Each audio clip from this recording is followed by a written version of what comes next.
सायंकाळी आमचे beat marshal पोस्टे हद्दीत पेट्रोलिंग करीत असताना त्यांना एक CFS प्राप्त झाला.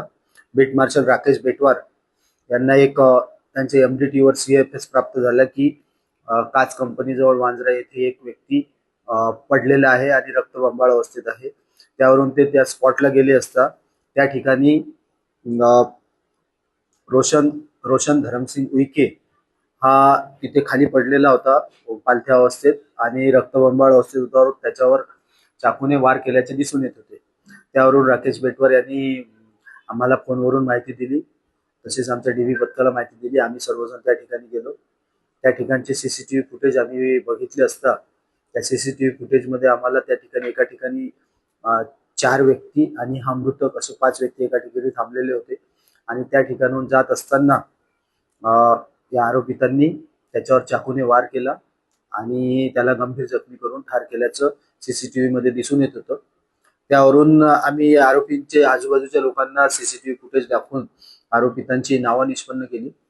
त्यात आरोपी जावेद उर्फ शकील अन्सारी, शहबाज जहीर खान, सलमान आणि सुलतान अशा 4 आरोपींविरुद्ध आम्ही बीट मार्शलच्या तक्रारीवरून 103 BNS अन्वये गुन्हा नोंद केलेला होता.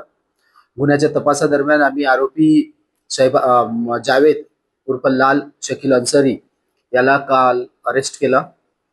त्या अरेस्ट केल्यानंतर तपासादरम्यान असे दिसून आले की जावेद अन्सारी आणि शहबाज खान या दोघांनीच त्याला मारलेलं आहे यापूर्वीच्या त्यांच्यात झालेल्या भांडणावरून. आणि जे CCTV मध्ये सलमान आणि सुलतान दिसत आहे यांचा सध्यापर्यंत कुठलाही रोल दिसून येत नाही अरेस्ट आरोपीच्या सांगण्यावरून. तरी त्यात एकंदरीत तपास आमचा सुरू आहे.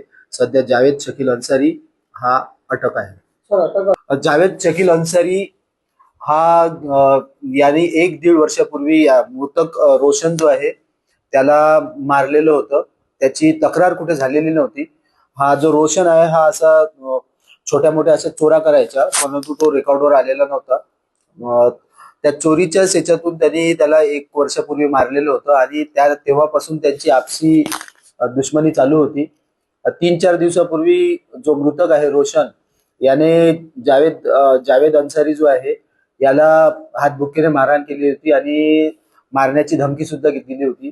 त्यावरून जावेदला वाटले की आता आपल्याला मारणारा म्हणून काल जावेद त्याच्याकडे गेला आणि जावेदला तो त्या ठिकाणी असा बसलेला दिसताच जावेद आणि